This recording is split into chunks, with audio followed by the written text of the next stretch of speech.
makmur yang tidak menghasilkan buah. Artinya apa? Kehidupan orang Israel, kehidupan orang Kristen yang tidak setia, yang tidak taat total. Itu banyak kita jumpai dalam kitab Yesaya. Sedangkan di kitab-kitab yang lain tidak sebanyak di kitab Yesaya. Bagaimana dengan struktur syairnya? Sama. Di kitab Yesaya banyak bagian dari kitab ini ditulis dengan bentuk syair Ibrani. Bahkan gambaran Allah yang agung dan berkuasa atau perkasa konkret lebih panjang dan lebar dijelaskan oleh kitab Yesaya. Contoh, kitab Yesaya memperlihatkan kemuliaan dan kedaulatan Allah yang mengendalikan secara nasib semua bangsa. Entah bangsa itu percaya atau tidak terhadap Tuhan yang disembah dalam nama Bapa, Putra dan Roh Kudus. Tetapi Tuhan kita itu juga berkuasa mengendalikan bangsa-bangsa itu sendiri. Saya sudah kasih contoh tadi. Saya melihat dari perspektif rohani. Pencopotan Presiden Venezuela itu tidak lepas dari perintah Tuhan terhadap Presiden Amerika.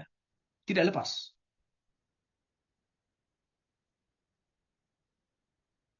Kemarin kan sudah sempat kan Donald Trump mempersiapkan tentaranya untuk mengirim angkatan udaranya menyerang Irak. Tapi dia cancel dulu, dia tahan dulu. Lalu kemarin wartawan bertanya, Pak Presiden, jadi nggak nyerang Irak? Dia jawab secara politis, lagi dalam perjalanan. Bayangin Bapak Ibu. Ini jawaban dia. Tapi begini, wartawannya kamu nanya, Amerika beneran nggak sih menyerang Iran? Dia bilang, dalam perjalanan. Artinya dia lagi atur strategi. Mungkin tidak langsung Iran itu dibabat habis. Seperti cara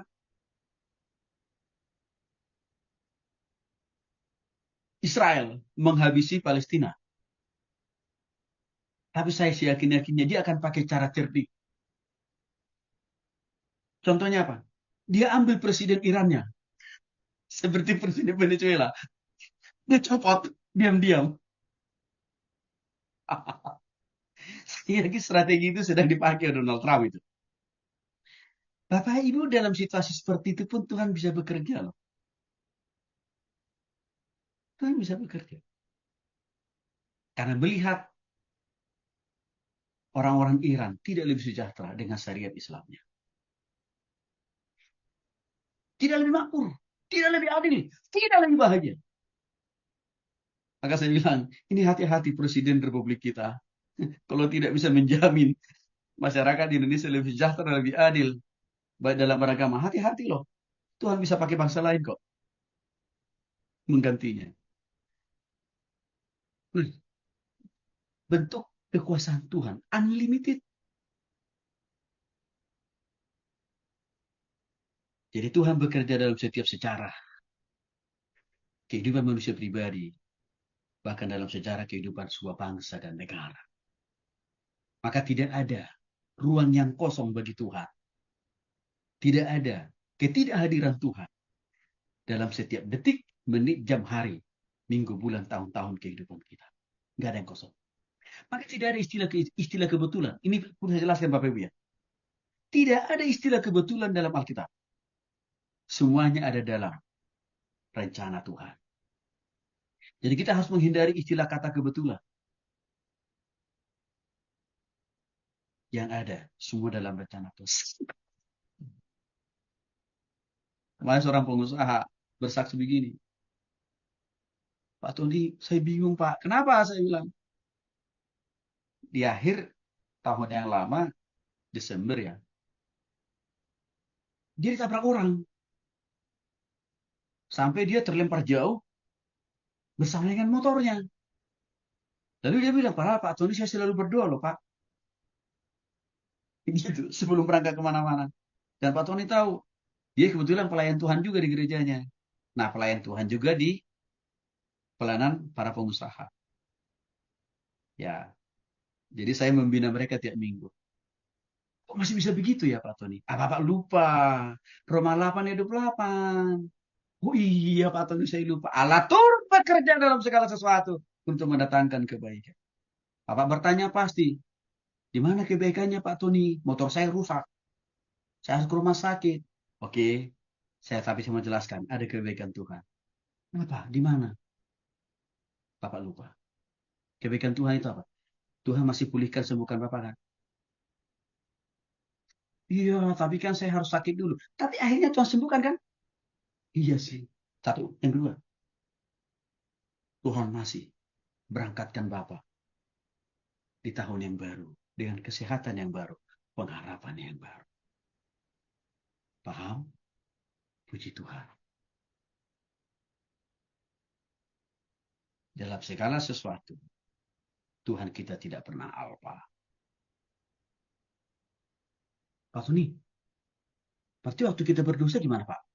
Ah, gitu kan. Sebelum Bapak Ibu bertanya, saya langsung jawab dulu. Apakah Tuhan juga hadir di sana? Ya. Loh, tapi kenyataan Pak Tony tetap saya melakukan dosa itu.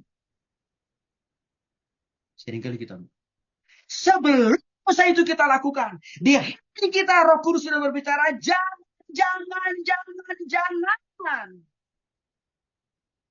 Tapi kita nggak mau dengar. Kita terus, kita gaspol.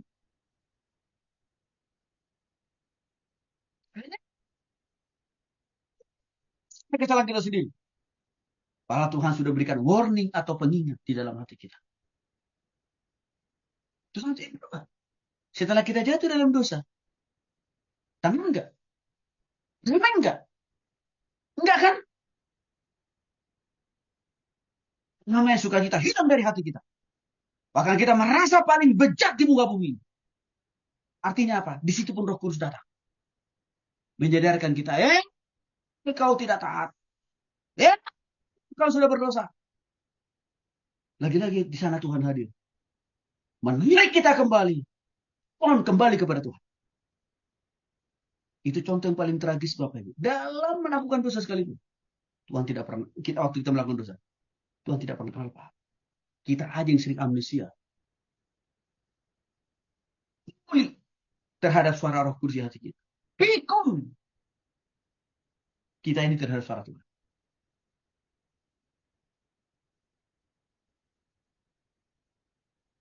Kalau kita perhatikan tadi jumlah pasal. Kita isaikan